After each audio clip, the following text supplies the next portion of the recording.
no wonder so many garden owners invest in growing hedges in their gardens.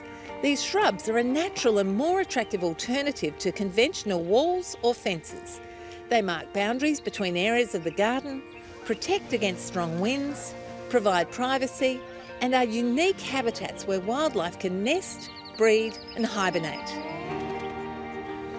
Studies have shown that the soil beneath hedges stores more water, helps prevent erosion and even absorbs pollution.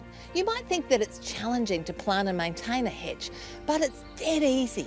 Hedges take 3 to 7 years to become fully established, so now's the time to get cracking. To start, you need to choose plants that are well suited to hedging. Ideally, look for species that are long-lived, endure competition from their neighbours, have short stems, small leaves and a compact habit. Beyond that, you can really choose whatever plant suits your needs. Hedges can be tall or small, evergreen or deciduous. You can clip them tightly to give you crisp, clean, neat, formal lines, or you can leave them loose and informal, which actually means for flowering plants they'll flower longer. A good rule of thumb when selecting a hedge plant is to estimate down from the size listed on the plant's label. This size indicates the mature plant when it hasn't been pruned, and obviously when we prune it, that contains its growth. For example, if the plant gets 2 to 3 metres high, when you hedge it, you're going to get a hedge at 1.5 to 2.5 metres high. You really can grow a hedge for every use, from fruit to herbs, flowers, to attract pollinators or to act as a windbreak.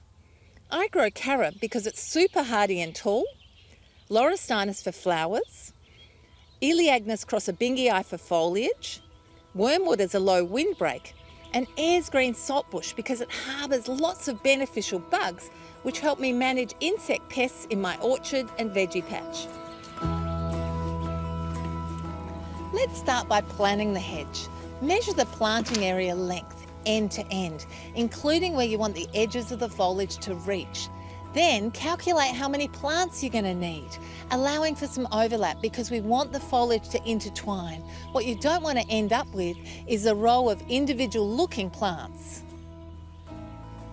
I know my stride is about 1 metre long, but you could also use a tape measure or a stake cut to the right length. All my tall hedges are planted at 1 metre spacing. I find if I space more than that, it takes too long for them to touch. When planting on a large scale or big plot, it's safe to plant about 1 metre apart. However, if you're planting a smaller border of buxus or hebe, they're 40 centimetres high by wide, so space them less than 40 centimetres apart. But keep in mind that closer plantings compete for nutrients, which might result in more compact growth. Before digging, consider what planting method works best for your hedge, trenching or planting individually. Trenching works great for small hedges, which are going to compete for nutrients from day one. And it also means that you can get your spacing more accurate. However, for larger or slower growing plants, I prefer to plant them individually because there's less digging involved. I'm planting these silver and sapphire Teucrium fruticans, a spreading mounding shrub of 1.5 metres by 1.5 metres, with soft silvery foliage and clusters of deep blue flowers from spring to autumn. These grow as single specimens already around the patch, but they work so well that I'm keen to establish them as an informal hedge. When it's time to plant, make sure that your hedging plants are well watered. And when it comes time to dig your holes, dig them bigger than the plant pot size. Make them twice as wide and deeper. Now this soil is fabulous, so I don't need to do anything to it. But if your soil is poor, obviously you're going to need to improve it. And you need to be flexible when planting your plants. If you come across any obstructions like tree roots or pipes, space your plants accordingly. Position all your plants in their holes or trench according to their allocated spacing. Step back and view the spacing arrangement. This is an important step. No matter how well you've calculated your spacing, it will almost always need to be slightly adjusted. Now all that is left to do is remove each plant from its pot, loosen the roots gently if they need it, and plant in place. There you go, that's all there is to it. Now obviously we need to water them in well and mulch them too. And moving forward, feed and water them as required. You can give your hedge an extra helping hand as the years pass by following the basic rules of pruning. When plants are actively growing, they send their energy to the tips of each branch, reaching and extending in length. As gardeners, we want them to grow long and tall. Removing the tips of plant branches forces the plant's growth hormone, auxin, to be redirected to the buds that are next in line. 2 buds from one branch makes a bushier plant. Generally, you leave a newly planted hedge like this one for a year or so to establish and thicken before you start to prune it.